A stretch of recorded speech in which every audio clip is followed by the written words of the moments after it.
विकास की कामना करते हैं। हम अंतर संसदीय संघ के प्रेसिडेंट के रूप में उनकी भूमिका के लिए सफलता की भी कामना करते हैं। उनके माध्यम से हम तंजानिया गणराज्य की संसद के सदस्यों, तंजानिया की सरकार तथा वहाँ की मित्र जनता को बधाई और शुभकामनाएं देते हैं। मान्य सदस्यगण, जैसा कि आपको समाचार भाग 2 के माध्यम से पहले ही सूचित किया जा चुका है कि माननीय वित्त मंत्री जी के बजट भाषण की प्रतियां हार्ड कॉपी के रूप में उपलब्ध कराई जाएगी। अतः बजट प्रस्तुत हो जाने के पश्चात माननीय सदस्य कृपया बजट भाषण की अपनी अपनी प्रति प्रकाशन काउंटर से प्राप्त कर लें। आपको ये भी सूचित किया जाता है कि माननीय मंत्री द्वारा बजट प्रस्तुत किए जाने के पश्चात बजट की प्रतियां आपको मेंबर्स पोर्टल के माध्यम से भी उपलब्ध करा दी जाएगी। माननीय वित्त मंत्री Shrimati Nirmala Sitharaman.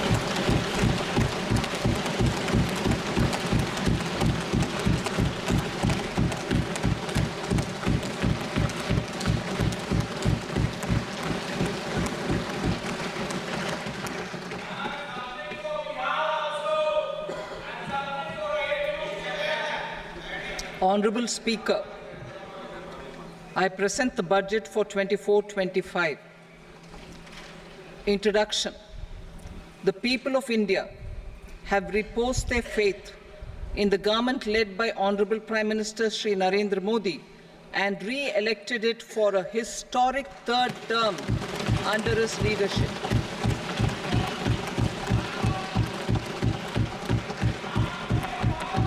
We are grateful for their support, faith, and trust in our policies. We are determined to ensure that all Indians, regardless of religion, caste, gender, and age, make substantial progress in realizing their life goals and aspirations. Global context. The global economy, while performing better than expected, is still in the grip of policy uncertainties. Elevated asset prices, political uncertainties, and shipping disruptions continue to pose significant downside risks for growth and upside risks to inflation. In this context, India's economic growth continues to be the shining exception and will remain so in the years ahead.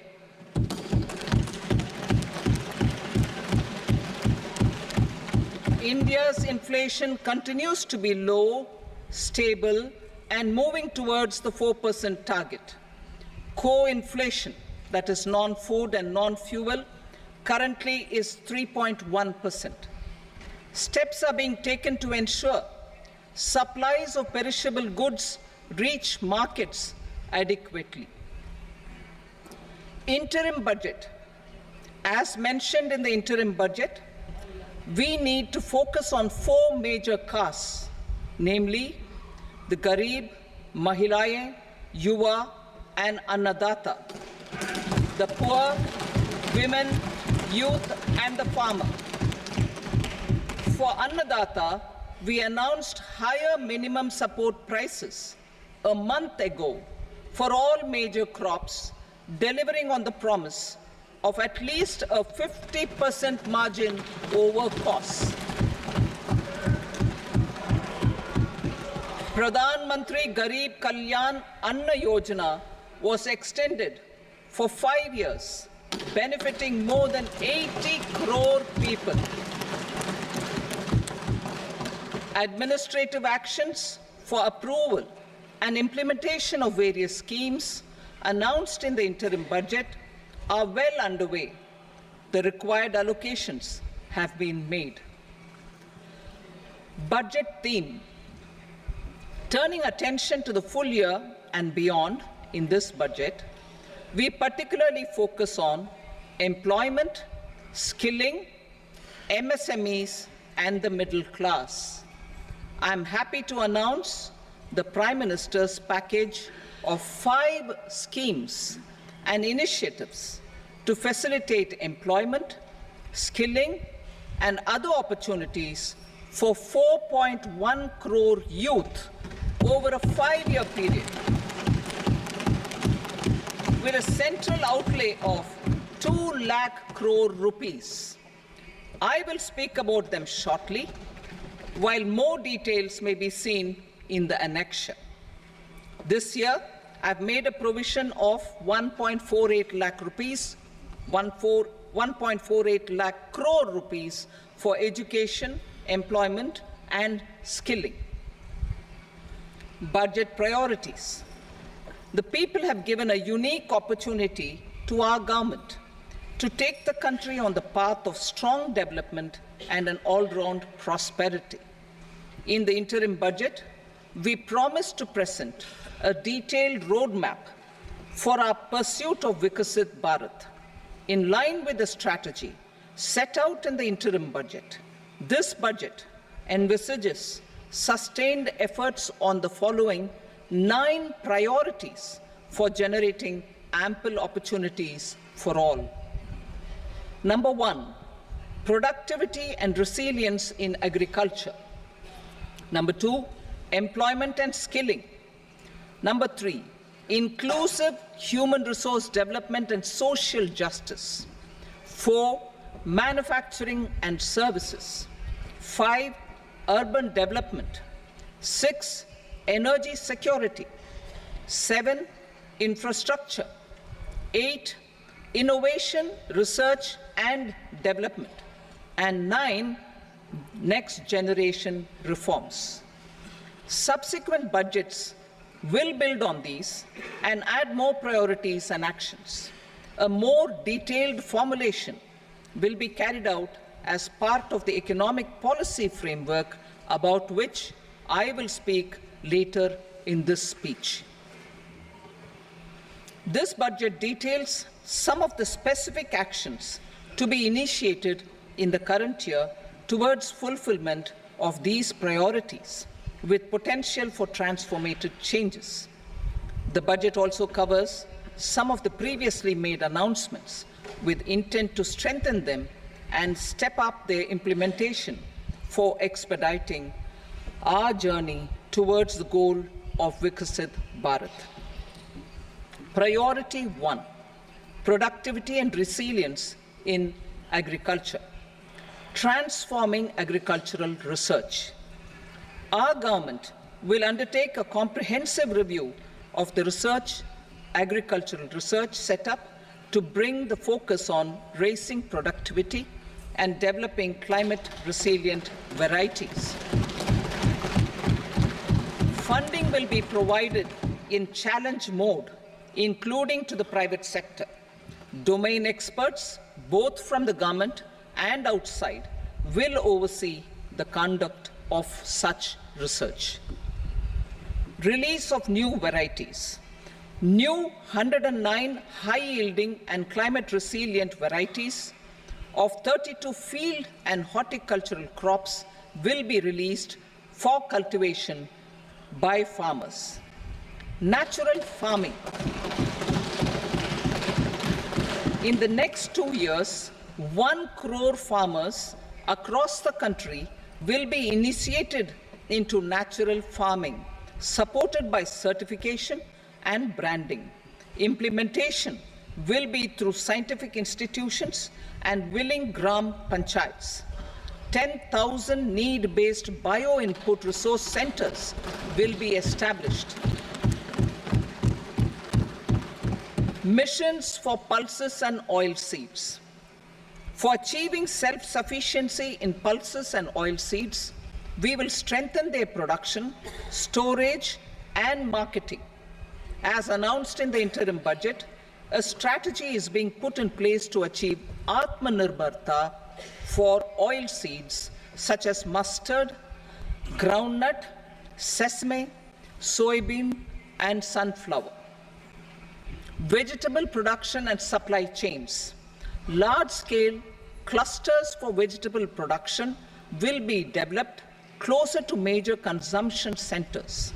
We will promote farmer-producer organizations, cooperatives, and startups for vegetable supply chains, including for collection and storage and marketing. Digital public infrastructure for agriculture. Buoyed by the success of the pilot project, our government, in partnership with the states, will facilitate the implementation of the digital public infrastructure in agriculture for coverage of farmers and their lands in 3 years. During this year, digital crop survey for Kharif using the DPI will be taken up in 400 districts. The details of 6 crore farmers and their lands will be brought into the farmer and land registries. Further, the issuance of Jan Samarth-based Kisan credit cards will be enabled in 5 states. Shrimp production and export. Financial support for setting up a network of nucleus breeding centers for shrimp brood stocks will be provided. Financing for shrimp farming, processing, and export will be facilitated through NABARD. National cooperation policy. Our government will bring out a national cooperation policy for systematic, orderly, and all-round development of the cooperative sector, fast-tracking growth of rural economy and generation of employment opportunities on a large scale will be the policy goal. This year, I have made a provision of 1.52 lakh crore rupees for agriculture and allied sectors.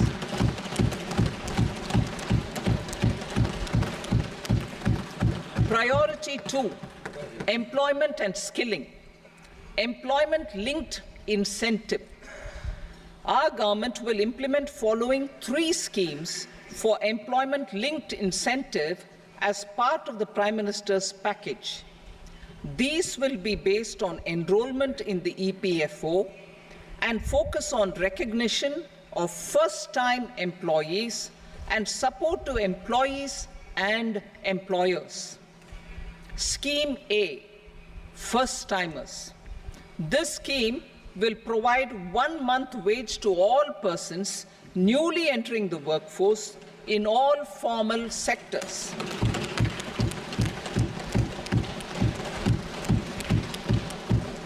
Direct benefit transfer of 1 month's salary in 3 installments to first-time employees as registered in the EPFO will be up to 15,000 rupees. The eligibility limit will be a salary of 1 lakh per month. The scheme is expected to benefit 210 lakh youths.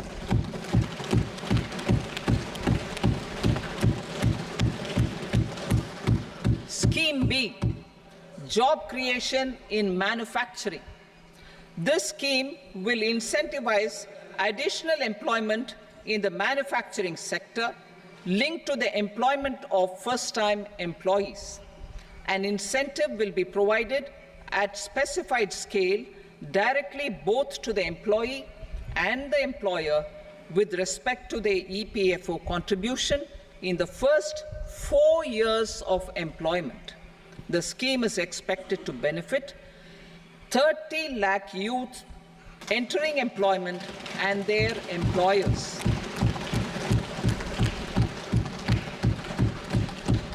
Scheme C, support to employers.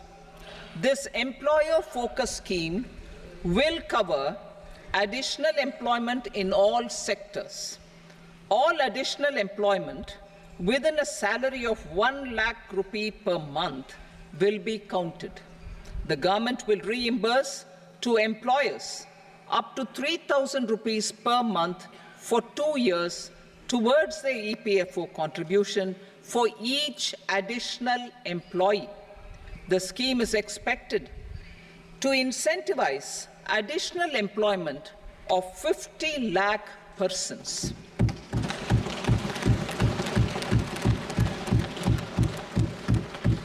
Participation of women in the workforce.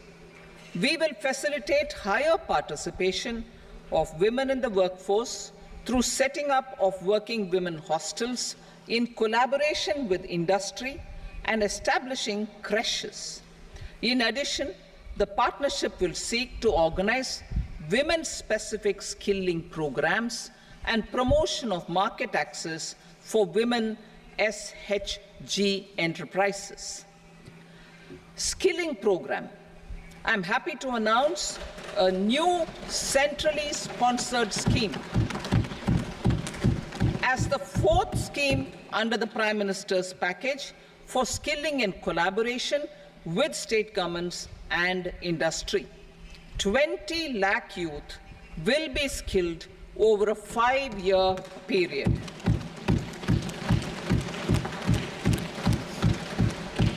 "1,000 industrial training institutes will be upgraded in hub and spoke arrangements with outcome orientation.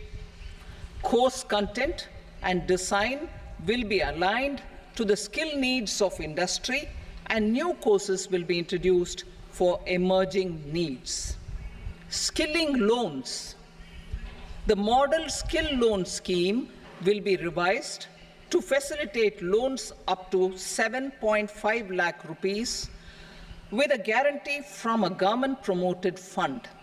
This measure is expected to help 25,000 students every year.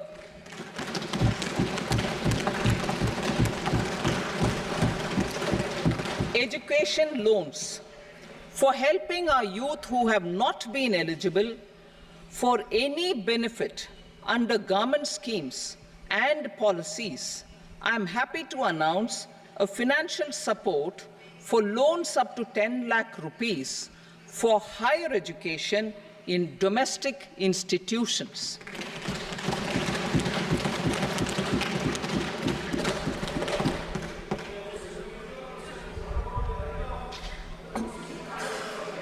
E-vouchers for this purpose.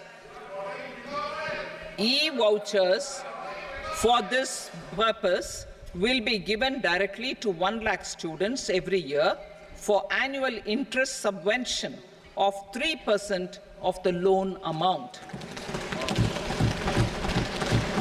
Priority 3, inclusive human resource development and social justice, saturation approach. Our government is committed to all-round, all-pervasive, and all-inclusive development of people, particularly farmers, youth, women, and the poor. For achieving social justice comprehensively, the saturation approach of covering all eligible people through various programs, including those for education and health, will be adopted to empower them by improving their capabilities. Implementation of schemes meant for supporting economic activities by craftsmen, artisans, self-help groups, scheduled caste, scheduled tribe, and women entrepreneurs and street vendors such as the PM Vishwakarma, PM Swanidhi, National Livelihood Missions, and Stand Up India will be stepped up. Purvodaya. The states in the eastern part of the country are rich in endowments and have strong cultural traditions. We will formulate a plan, Purvodaya, for the all-round development of the eastern region of the country, covering Bihar, Jharkhand, West Bengal, Odisha, and Andhra Pradesh. This will cover human resource development, infrastructure, and generation of economic opportunities to make the region an engine to attain Vikasit Bharat. On the Amritsar-Kolkata industrial corridor, we will support development of an industrial node at Gaya. This corridor will catalyze industrial development of the eastern region. The industrial node at Gaya will also be a good model for developing our ancient centers of cultural importance into future centers of modern economy.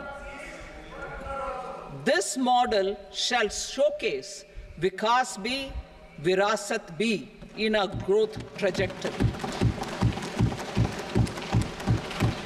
We will also support development of road connectivity projects, namely 1.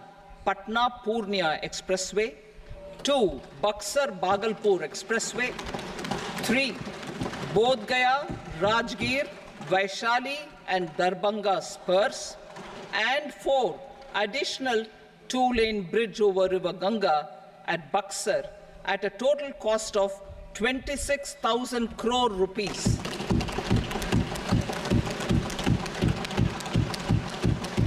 Power projects, including setting up of a new 2,400 megawatt power plant at Pir Painti, will be taken up at a cost of 21,400 crore rupees. New airports, medical colleges, and sports infrastructure in Bihar will be constructed. An additional allocation to support capital investments will be provided. The requests of Bihar government for external assistance from multilateral development banks will be expedited.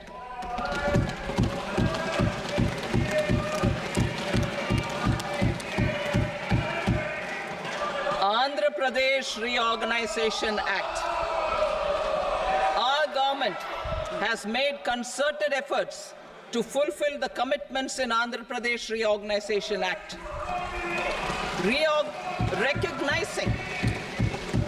Recognizing the state's need for the capital, recognizing the state's need for a capital, we will facilitate special financial support through multilateral development agencies. In the current financial year, 15,000 crore rupees will be arranged with additional amounts in future years.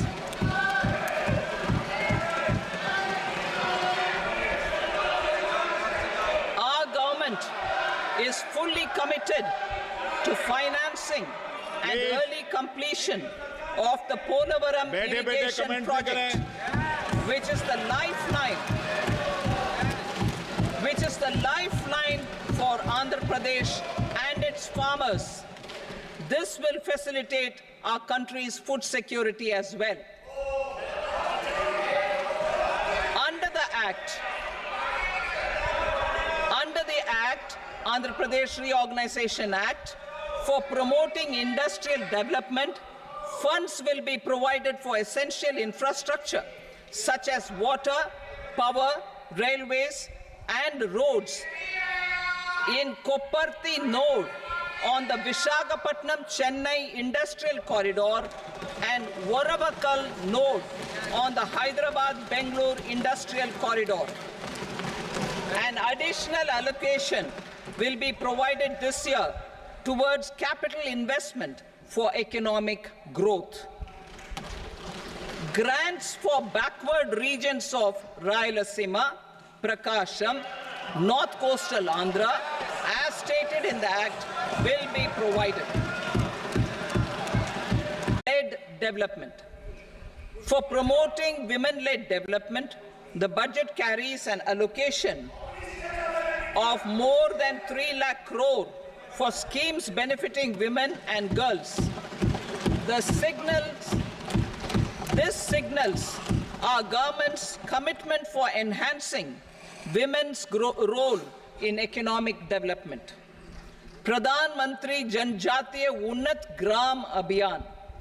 For improving the socio-economic condition of tribal communities, we will launch the Pradhan Mantri Janjatiya Unnat Gram Abhiyan by adopting saturation coverage for tribal families in tribal majority villages and aspirational districts.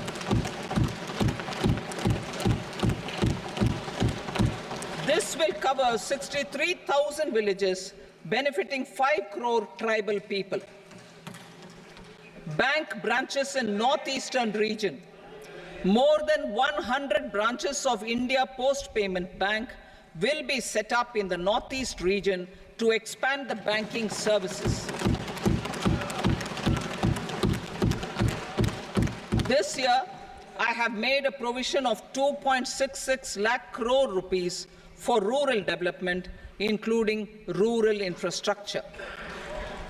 Priority 4, manufacturing and services, support for promotion of MSMEs. This budget provides special attention to MSMEs and manufacturing, particularly labor-intensive manufacturing. We have formulated a package covering financing, regulatory changes, and technology support for MSMEs to help them grow and also compete globally, as mentioned in the interim budget. I am happy to announce the following specific measures. Credit guarantee scheme for MSMEs in the manufacturing sector. For facilitating term loans to MSMEs for purchase of machinery and equipment without collateral or third-party guarantee, a credit guarantee scheme will be introduced. The scheme will operate on pooling of credit risks of such MSMEs. A separately constituted self-financing guarantee fund will provide to each applicant guarantee cover up to 100 crore rupees, while the loan amount may be larger. The borrower will have to provide an upfront guarantee fee and an annual guarantee fee on the reducing loan balance. New assessment model for MSME credit. Public sector banks will build their own in-house capability to assess MSMEs for credit instead of relying on external assessment. They will also take a lead in developing or getting developed a new credit assessment model based on the scoring of digital footprints of the MSMEs in the economy. This is expected to be a significant improvement over the traditional assessment of credit eligibility based only on asset or turnover criteria. That will also cover MSMEs without a formal accounting system. Credit support to MSMEs during stress period. I'm happy to announce a new mechanism for facilitating continuation of bank credit to MSMEs during their stress period while being in special mention account, SMA stage, for reasons beyond their control. MSMEs need credit to continue their business and to avoid getting into the NPA stage. Credit availability will be supported through a guarantee from a government-promoted fund. Mudra loans. The limit of Mudra loans will be enhanced to 20 lakh from the current 10 lakh for those entrepreneurs who have availed and successfully repaid previous loans under the Tarun category. Enhanced scope for mandatory onboarding in trades. For facilitating MSMEs to unlock their working capital by converting their trade receivables into cash, I propose to reduce the turnover threshold of buyers for mandatory onboarding on the trades platform from rupees 500 crore to 250 crore rupees. This measure will bring 22 more CPSCs and 7,000 more companies onto the platform. Medium enterprises will also be included in the scope of the suppliers. SIDBI branches in MSME clusters. SIDBI will open new branches to expand its reach to serve all major MSME clusters within 3 years and provide direct credit to them. With the opening of 24 such branches this year, the service coverage will expand to 168 out of 242 major clusters. MSME units for food irradiation, quality and safety testing, financial support for setting up of 50 multi-product food irradiation units in the MSME sector will be provided. Setting up of 100 food quality and safety testing labs with NABL accreditation will be facilitated. E-commerce export hubs to enable MSMEs and traditional artisans to sell their products in international markets. E-commerce export hubs will be set up in public-private partnership mode.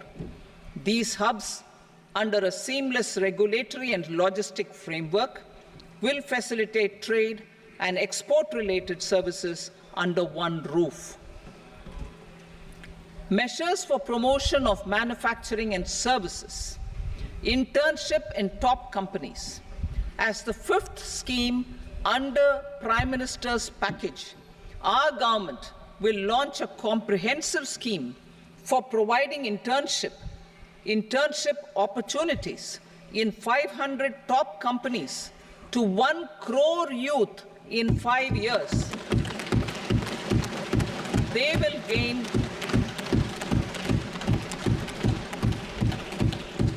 will gain exposure for 12 months to real-life business environment, varied professions, and employment opportunities. An internship allowance of 5,000 per month, 5,000 rupees per month, along with a one-time assistance of 6,000 rupees will be provided.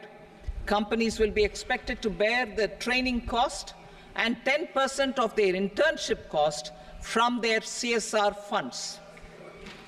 Industrial parks. Our government will facilitate development of investment-ready, plug-and-play industrial parks with complete infrastructure in or near 100 cities in partnership with the states and private sector by better using town planning schemes. 12 industrial parks under the National Industrial Corridor Development Program also will be sanctioned.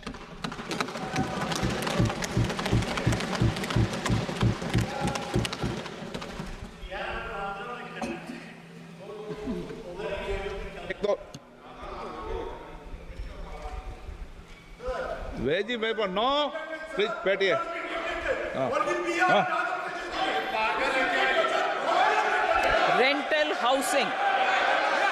Rental housing with dormitory type accommodation for industrial workers will be, just 1 minute. Rental housing, I repeat, rental housing with dormitory type accommodation for industrial workers will be facilitated in PPP mode with VGF support and commitment from anchor industries. Shipping industry, ownership, leasing, and flagging reforms will be implemented to improve the share of Indian shipping industry and generate more employment. Critical mineral mission. We will set up a critical mineral mission for domestic production, recycling of critical minerals, and overseas acquisition of critical mineral assets. Its mandate will include technology development, skilled workforce, extended producer responsibility framework, and a suitable financing mechanism. Offshore mining of minerals. Our government will launch the auction of the first tranche of offshore blocks for mining, building on the exploration already carried out. Digital public infrastructure applications. Turning to the services sector, I propose development of DPI applications at population scale for productivity gains, business opportunities, and innovation by the private sector. These are planned in the areas of credit, e-commerce, education, health, law and justice, logistics, MSME service delivery, and urban governance. Integrated technology platform for IBC ecosystem. an integrated technology platform will be set up for improving the outcomes under the Insolvency Bankruptcy Code for achieving consistency, transparency, timely processing, and better oversight for all stakeholders. Voluntary closure of LLPs. The services of the Center for Processing Accelerated Corporate Exit, CPACE, will be extended for voluntary closure of LLPs to reduce the closure times. National Company Law Tribunals. The IBC has resolved more than 1,000 companies, resulting in direct recovery of 3.3 lakh crore to creditors. 3.3 lakh crore rupees to creditors. In addition, 28,000 cases involving over 10 lakh crore rupees have been disposed of even prior to admission. Appropriate changes to the IBC, reforms and strengthening of the tribunal and appellate tribunals will be initiated to speed up insolvency resolution. Additional tribunals will be established. Out of those, some will be notified to decide cases exclusively under the Companies Act. Debt recovery. Steps for reforming and strengthening debt recovery tribunals will be taken. Additional tribunals will be established to speed up recovery. Priority 5, urban development. Cities as growth hubs. Working with states, our government will facilitate development of cities as growth hubs. This will be achieved through economic and transit planning and orderly development of peri-urban areas utilizing town planning schemes. Creative redevelopment of cities. For creative brownfield redevelopment of existing cities with a transformative impact, our government will formulate a framework for enabling policies, market-based mechanisms, and regulation. Transit-oriented development. Transit-oriented development plans for 14 large cities with a population above 30 lakh will be formulated, along with an implementation and financing strategy. Urban housing. Under the PM Awas Yojana, Urban 2.0, housing needs of 1 crore urban poor and middle-class families will be addressed with an investment of 10 lakh crore rupees. This will include the central assistance of 2.2 lakh crore rupees in the next 5 years. A provision of interest subsidy to facilitate loans at affordable rates is also envisaged. In addition, enabling policies and regulations for efficient and transparent rental housing markets with enhanced availability will also be put in place. Water supply and sanitation.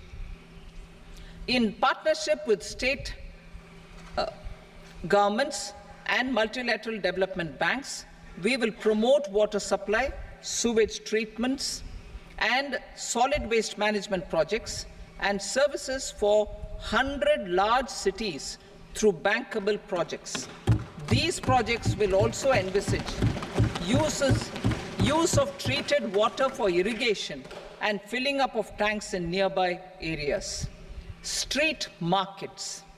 Building on the success of PM Swanidhi scheme in transforming the lives of street vendors, our government envisions a scheme to support each year over the next 5 years the development of 100 weekly hearts or street food hubs in select cities.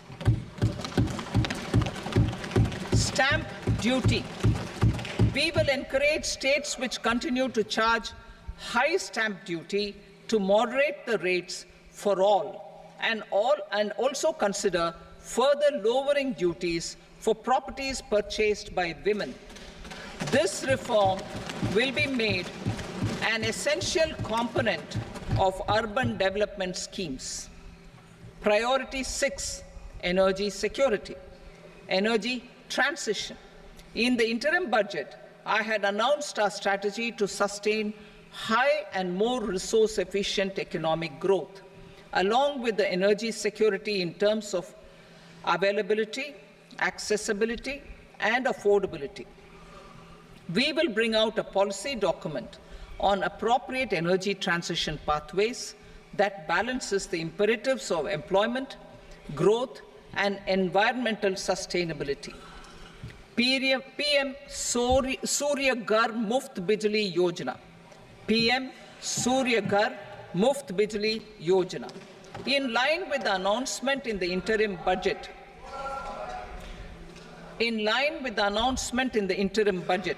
PM Surya Ghar Muft Bijli Yojana has been launched to install rooftop solar plants to enable 1 crore households obtain free electricity up to 300 units every month. The scheme has generated remarkable response with more than 1.28 crore registrations and 14 lakh applications, and we will further encourage it. Pumped storage policy. A policy for promoting pumped storage projects will be brought out for electricity storage and facilitating smooth integration of the growing share of renewable energy with its variable and intermittent nature in the overall energy mix. Research and development of small and modular nuclear reactors. Nuclear energy is expected to form a very significant part of the energy mix for Vikasit Bharat.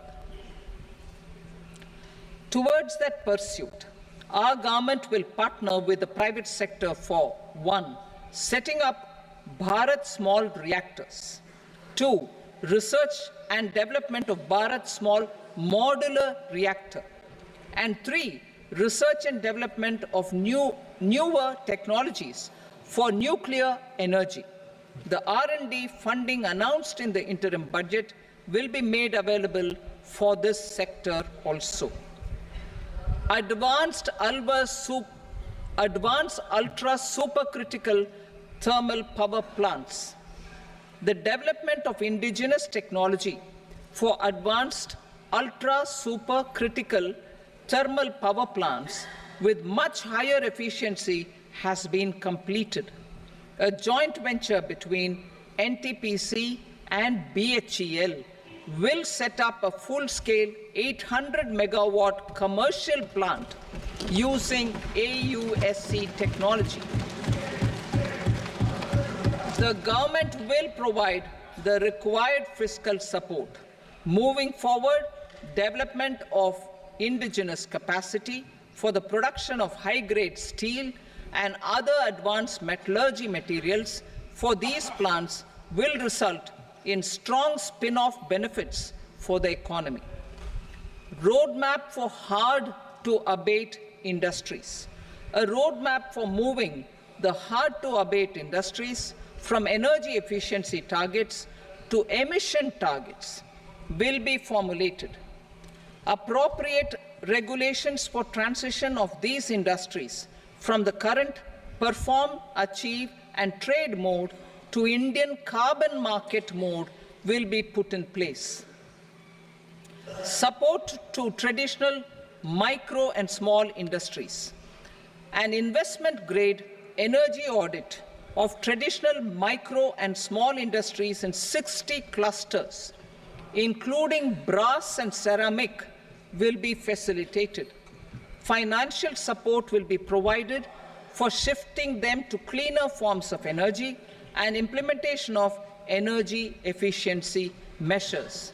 The scheme will be replicated in another 100 clusters in the next phase. Priority 7, infrastructure investment by central government. Significant investment the central government has made over the years in building and improving infrastructure has had a strong multiplier effect on the economy. We will endeavor to maintain strong fiscal support for infrastructure over the next 5 years, in conjunction with imperatives of other priorities and fiscal consolidation. This year, I have provided 11,11,111 crore rupees for capital expenditure.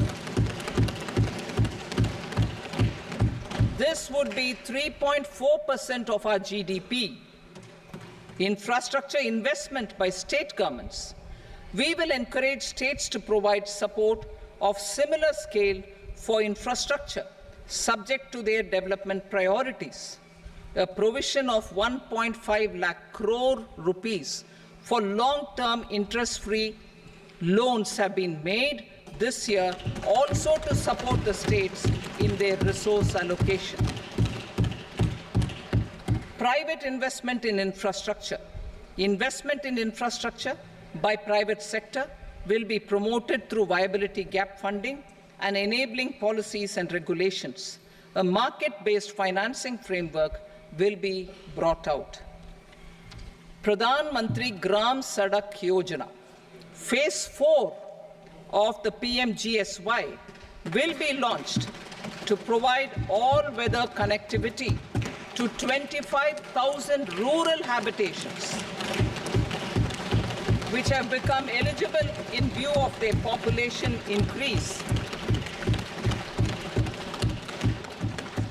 Irrigation and flood mitigation.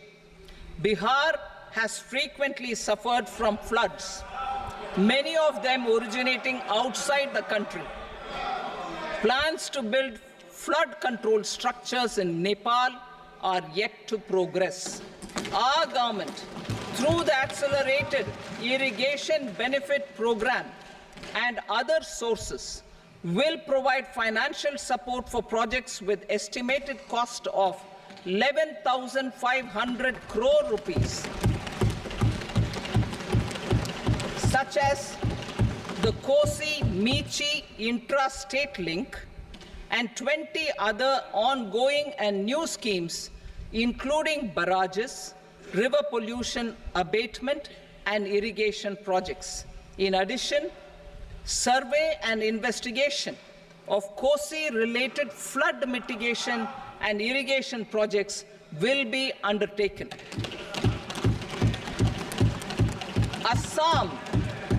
Assam grapples with floods every year by the Brahmaputra River and its tributaries originating outside India. We will provide assistance to Assam for flood management and related projects.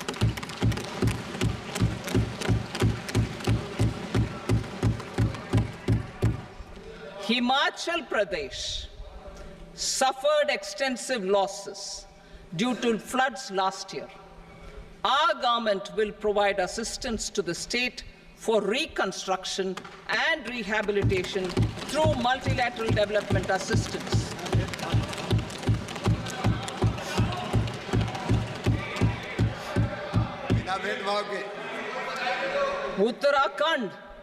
Uttarakhand too suffered losses due to cloudbursts and massive landslides.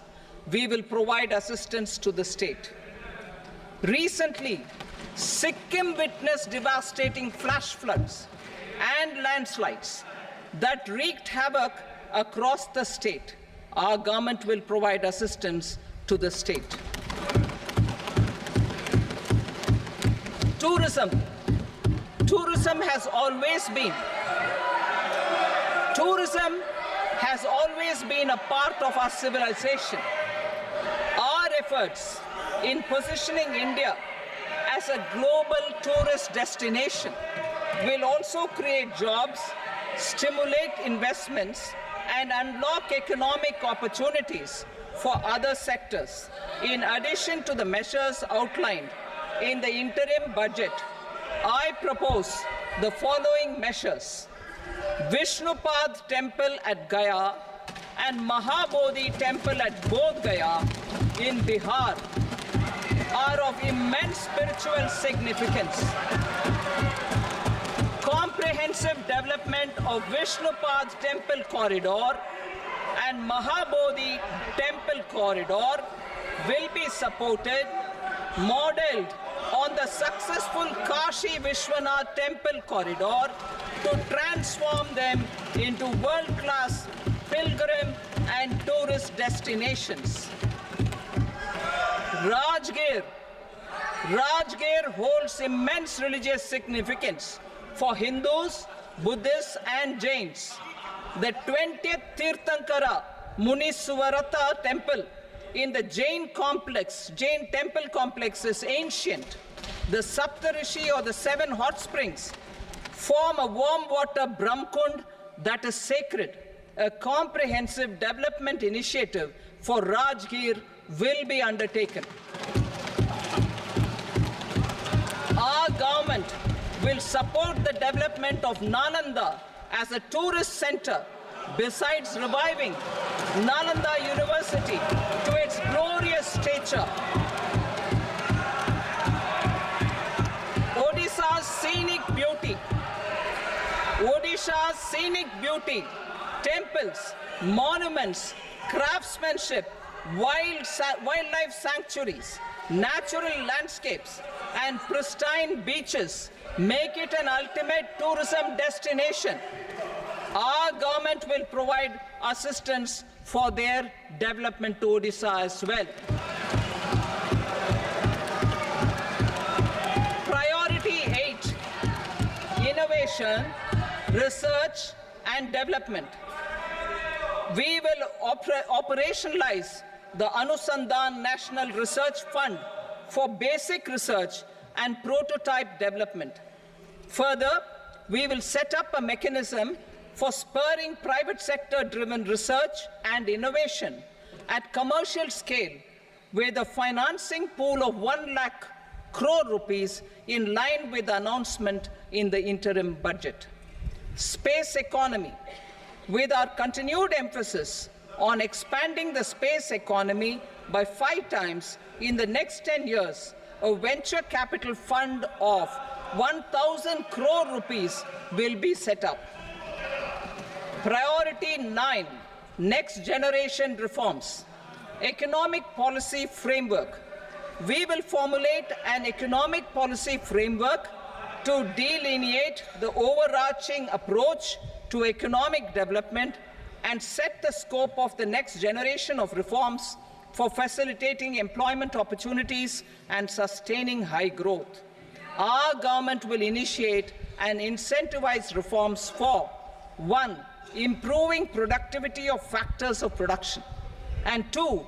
Facilitating markets and sectors to become more efficient. These reforms will cover all factors of production, namely land, labor, capital, and entrepreneurship, and technology as an enabler of improving total factor productivity and bridging inequality. Effective implementation of several of these reforms requires collaboration between the center and the states and building consensus as development of the country lies in development of the states. For promoting competitive federalism and incentivizing states for faster implementation of reforms, I propose to earmark a significant part of the 50-year interest-free loan. Working with the states, we will initiate the following reforms.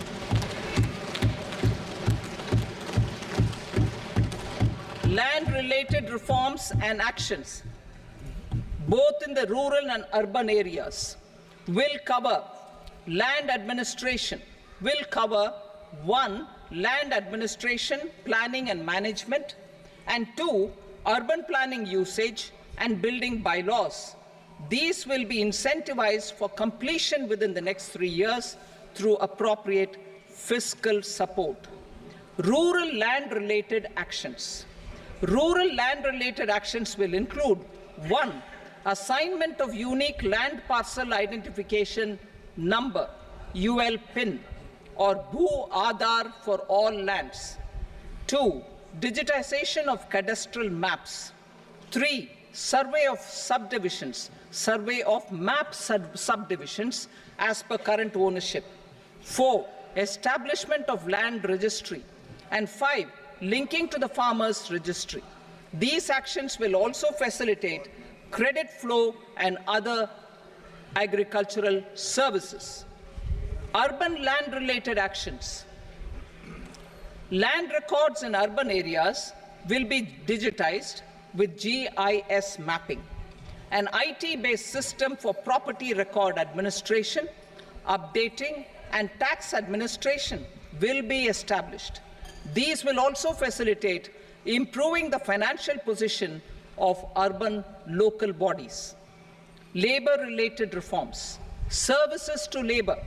Our government will facilitate the provision of a wide array of services to labor, including those for employment and skilling. A comprehensive integration of e-Shram portal with other portals will facilitate such one-stop solution. Open architecture databases for the rapidly changing labor market, skill requirements, and available job roles, and a mechanism to connect job aspirants with potential employers and skill providers will be covered in these services.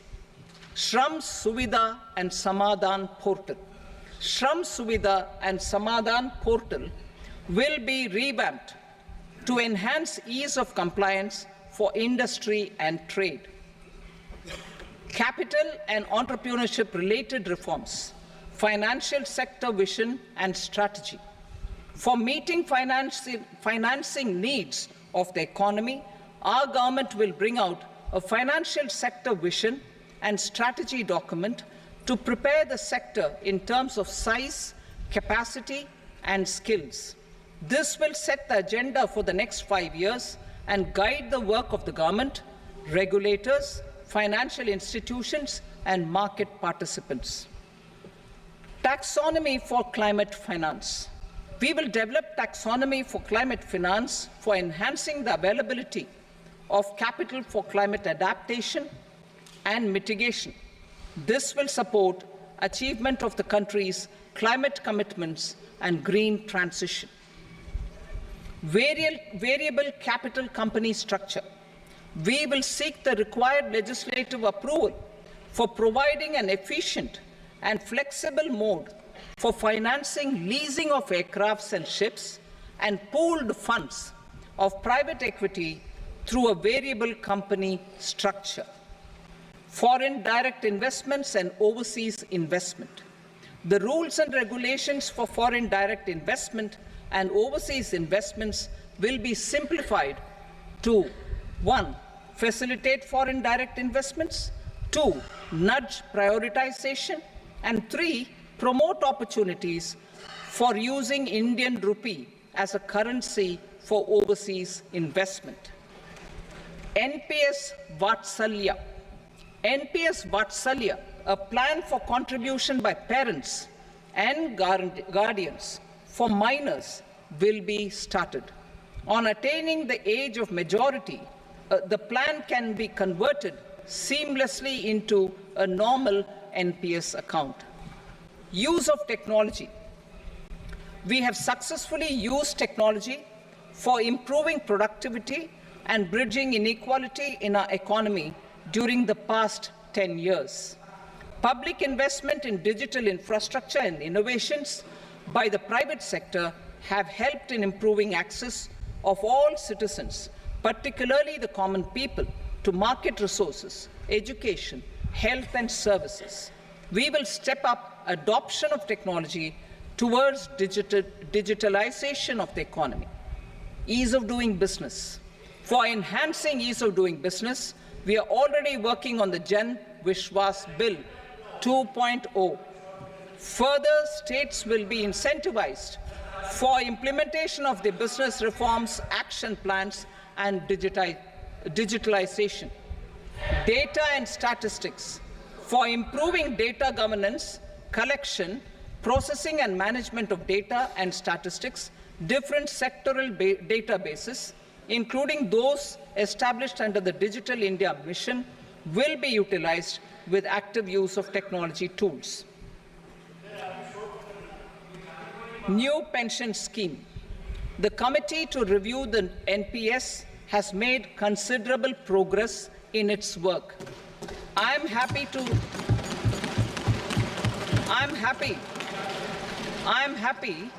that the staff side of the National Council of the Joint Consultative Machinery for Central Government Employees has taken a constructive approach. A solution will be evolved which addresses the relevant issues while maintaining fiscal prudence to protect the common citizens. Budget estimates for 24-25. For the year 24-25, total receipts other than borrowings and the total expenditure are estimated at 32.07 lakh crore rupees and 48.21 lakh crore rupees respectively. The net tax receipts are estimated at 25.83 lakh crore rupees.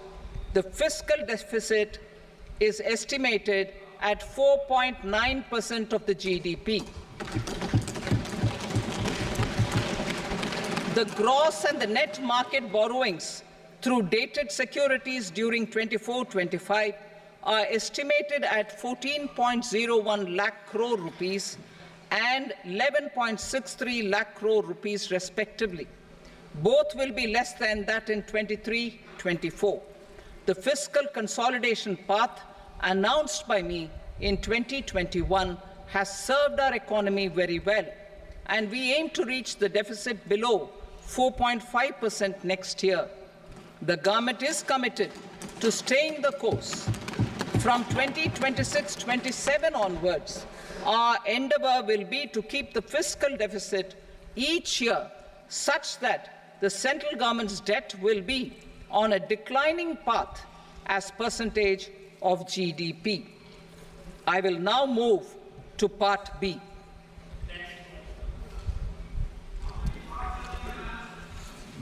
Indirect taxes. Sir, I start with GST. It has decreased tax incidence on the common man, reduced compliance burden and logistics cost for trade and industry, and enhanced revenues of the central and the state governments. It is a success of vast proportions. To multiply the benefits of GST, we will strive to further simplify and rationalize the tax structure and endeavour to expand it to the remaining sectors. My proposals for customs duties intend to support domestic manufacturing, deepen local value addition, promote export competitiveness, and simplify taxation while keeping the interest of the general public and consumers surmount. In Budget 22-23, we reduced the number of customs duty rates. I propose to undertake a comprehensive review of the rate structure over the next 6 months to rationalize and simplify it for ease of trade, removal of duty inversion, and reduction of disputes. I shall now take up sector-specific customs duty proposals. Medicine and medical equipments. To provide relief to cancer patients, I propose to fully exempt 3 more medicines from customs duties.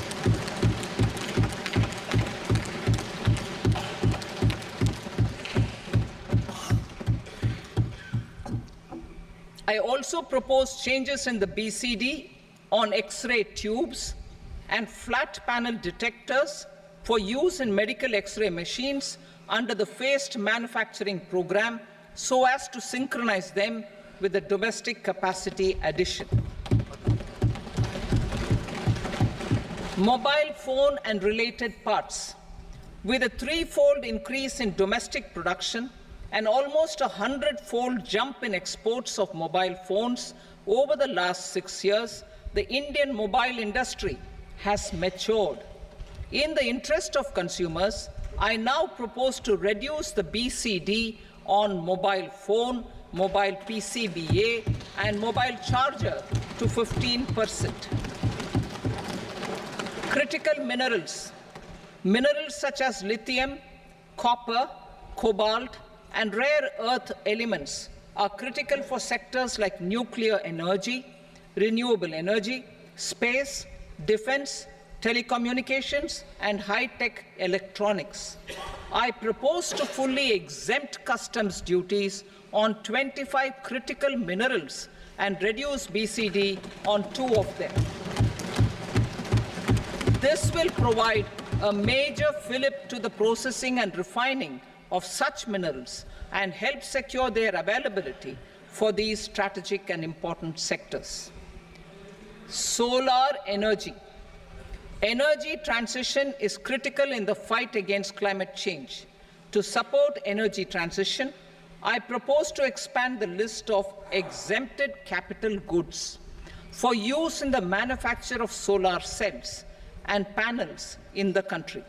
Further, in view of sufficient domestic manufacturing capacity of solar gas, glass, and tinned copper interconnect, I propose not to extend the exemption of custom duties provided to them. Marine products.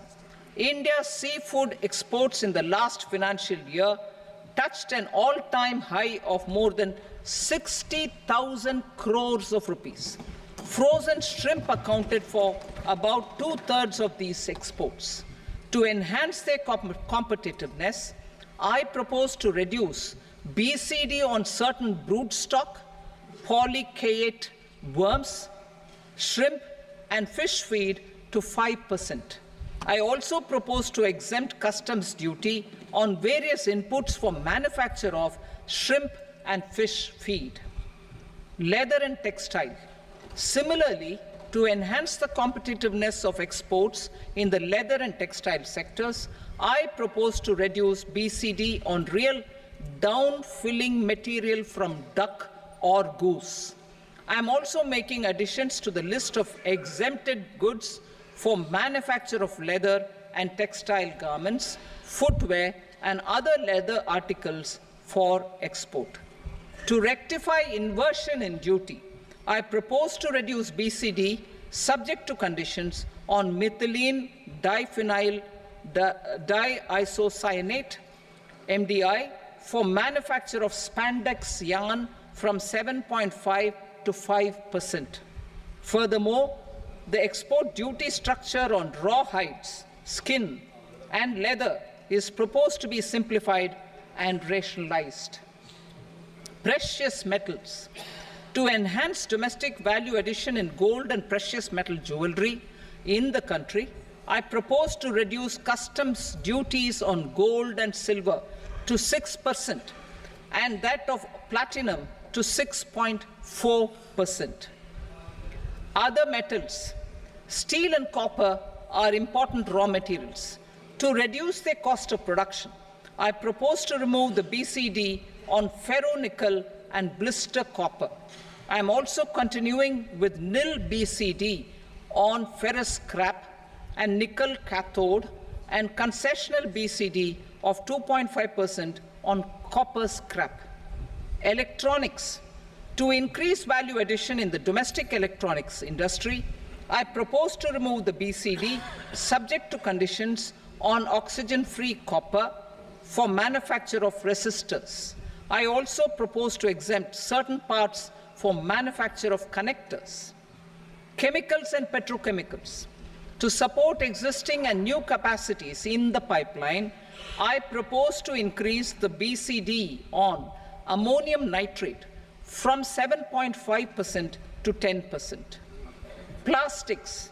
PVC flex banners are non-biodegradable and hazardous for environment and health. To curb their imports, I propose to raise the BCD on them from 10 to 25%. Telecommunication equipment. To incentivize domestic manufacturing, I propose to increase the BCD from 10 to 15% on PCBA of specified telecom equipment. Trade facilitation. To promote domestic aviation and boat and ship MRO, I propose to extend the period for export of goods imported for repairs from 6 months to 1 year. I'll read that again. To promote domestic aviation and boat and ship maintenance, repair and operations, I propose to extend the period for export of goods imported for repairs from 6 months to 1 year. In the same vein, I propose to extend the time limit for re-import of goods for repairs under warranty from 3 to 5 years. I now move to direct taxes. We will continue our efforts to simplify taxes, improve taxpayer services, provide tax certainty, and reduce litigation while enhancing revenues for funding the development and welfare schemes of the government. It has been our endeavor to simplify taxation. We have taken a number of measures in the last few years, including introduction of simplified tax regimes without exemptions and deductions for corporate tax and for personal income tax. This has been appreciated by taxpayers. 58% of corporate tax came from the simplified tax regime in the financial year 22-23. Similarly, as per data available till now, for the last fiscal, more than 2/3 have availed the new personal income tax regime. Comprehensive review of the Income Tax Act. I am now announcing a comprehensive review of the Income Tax Act 1961. The purpose is to make the Act concise, lucid, easy to read and understand. This will reduce disputes and litigation, thereby providing tax certainty to the taxpayers. I will also bring down the demand embroiled in litigation. It is proposed to be completed in 6 months. A beginning is being made in the Finance Bill by simplifying the tax regime for charities, tedious rate structures, provisions of reassessment and such provisions, and capital gains taxation. Simplification for charities and tedious. Two tax exemption regimes. The two tax exemption regimes for charities are proposed to be merged into one. The 5% tedious rate on many payments is being merged into the 2% tedious rate, and the 20% tedious rate on repurchase of units by mutual funds or UTI is being withdrawn. Tedious rate on e-commerce operators is proposed to be reduced from 1 to 0.1%. Moreover, credit of TCS is proposed to be given in the TDS to be deducted on salary. Further, I propose to decriminalize delay for payment of TDS up to the due date of filing statement for the same. I also plan to provide a standard operating procedure for TDS defaults and simplify and rationalize the compounding guidelines for such defaults. Simplification of reassessment. I propose to thoroughly simplify the provisions for reopening and reassessment. An assessment hereinafter can be reopened beyond 3 years from the end of the assessment year only if the escaped income is 50 lakh rupees or more, up to a maximum period of 5 years from the end of the assessment year. Even in such cases, a time limit of 6 years before the year of the search, as against the existing time limit of 10 years, is being proposed. This will reduce tax uncertainty and disputes. Simplification and rationalization of capital gains. Capital gains taxation is also proposed to be hugely simplified. Short-term gains on certain financial assets shall henceforth attract a tax rate of 20%, while that on all other financial assets and all non-financial assets shall continue to attract the applicable tax rate. Long-term gains on all financial and non-financial assets, on the other hand, will attract a tax rate of 12.5%. For the benefit of the lower and the middle income classes, I propose to increase the limit of exemption of capital gains on certain financial assets to 1.25 lakh rupees per year. Listed financial assets held for more than a year will be classified as long-term, while unlisted financial assets and all non-financial assets will have to be held for at least 2 years to be classified as long-term. Unlisted bonds and debentures, debt mutual funds, and market-linked debentures, irrespective of holding period, however, will attract tax on capital gains at applicable rates. Taxpayer services. All the major taxpayer services under GST and most services under customs and income tax have been digitalized. All remaining services of customs and income tax, including rectification and order giving effect to appellate orders, shall be digitalized and made paperless over the next 2 years.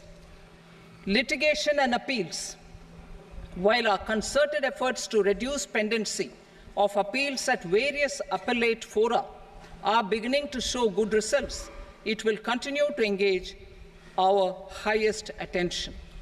To dispose of the backlog of first appeals, I plan to deploy more officers to hear and decide such appeals, especially those with large tax effect. For resolution of certain income tax disputes pending an appeal, I am also proposing Vivad Se Vishwas Scheme 2024. Further, I propose to increase monetary limits for filing appeals related to direct taxes, excise, and service tax in the tax tribunals, high courts, and Supreme Court to 60 lakh rupees, 2 crore rupees, and 5 crore respectively. With a view to reduce litigation and provide certainty in international taxation, we will expand the scope of safe harbor rules and make them more attractive. We will also streamline the transfer pricing assessment procedure. Employment and investment. I have a few proposals to promote investment and foster employment. First of all, to bolster the Indian startup ecosystem, boost the entrepreneurial spirit, and to support innovation, I propose to abolish the so-called angel tax for all classes of investors. Second, there is tremendous potential for cruise tourism in India. To give a fillip to this employment-generating industry, I am proposing a simpler tax regime for foreign shipping companies operating domestic cruises in the country. Third, India is a world leader in the diamond cutting and polishing industry, which employs a large number of skilled workers. To further promote the development of this sector, we would provide for safe harbor rates for foreign mining companies selling raw diamonds in the country. Fourth, to attract foreign capital for our development needs, I propose to reduce the corporate tax rate on foreign companies from 40 to 35%. Deepening the tax base. I have a couple of proposals for deepening the tax base. First, security transaction tax on futures and options of securities is proposed to be increased to 0.02% and 0.1% respectively.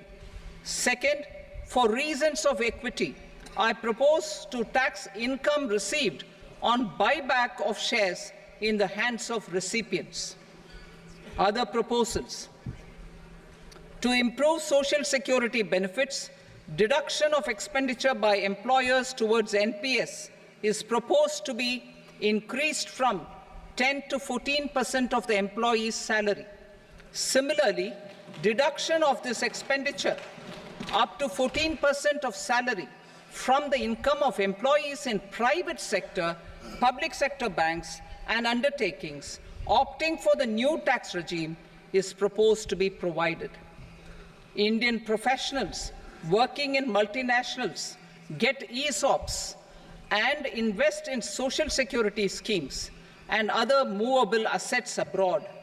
Non-reporting of such small foreign assets has penal consequences under the Black Money Act.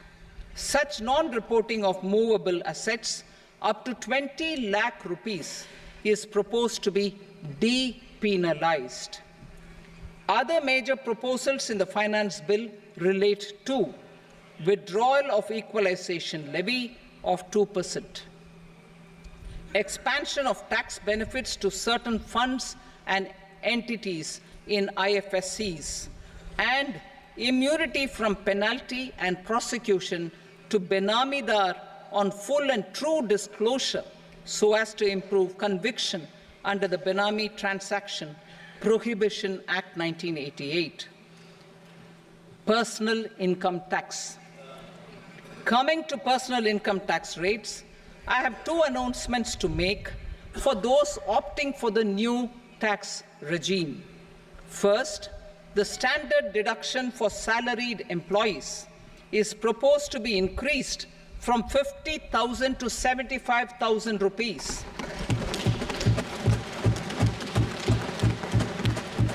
Similarly, deduction on family pension for pensioners is proposed to be enhanced from 15,000 to 25,000 rupees. This will provide relief to about 4 crore salaried individuals and pensioners.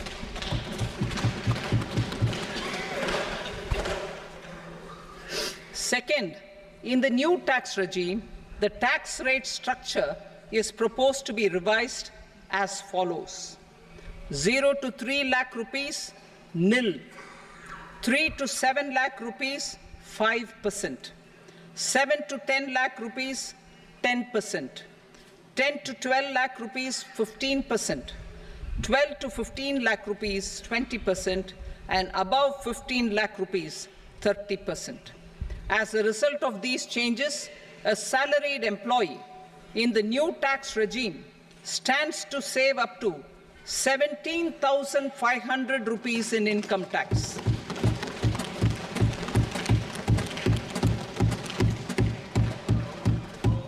Apart from these, I am also making some other changes as given in the annexure. As a result of these proposals, revenue of about 37,000 crore, that is 29,000 crore in direct taxes and 8,000 crore in indirect taxes, will be foregone, while revenue of about 30,000 crore rupees will be additionally mobilized. Thus, the total revenue foregone is about 7,000 crores annually. Mr. Speaker, sir, with this, I commend the budget to this august House. Jai Hind.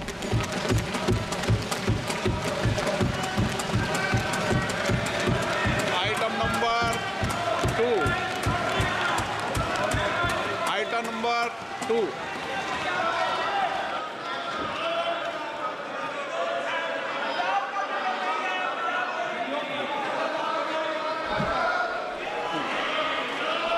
Sir, with your permission, I rise to lay on the table the following statements under Section 3 of the Fiscal Responsibility and Budget Management, FRBM Act 2003, Medium-Term Fiscal Policy cum Fiscal Policy Strategy Statement, and Macroeconomic Framework Statement.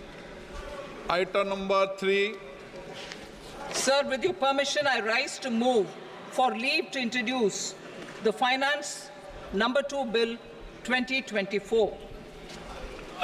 प्रश्न ये कि विधेयक को पुनर्स्थापित करने की अनुमति प्रदान की जाए। जो सदस्य इसके पक्ष में हाँ कहें, जो सदस्य विरोध में ना कहें, मेरे विचार में निर्णय हाँ वालों के पक्षवा अनुमति प्रदान की जाती है। माननीय मंत्री जी, अब विधेयक पूरा स्थापित करें। Sir, I introduce the bill. Item number 4, The Union Territory of Jammu and Kashmir budget. Sir, I rise to present a statement, Hindi and English versions, of the estimated receipts and expenditure of the Union Territory of Jammu and Kashmir for the year 24-25. सभा की कार्रवाई कल बुधवार दिनांक 24 जुलाई 2024 को प्राप्त 11 बजे तक के लिए स्थगित की जाती है।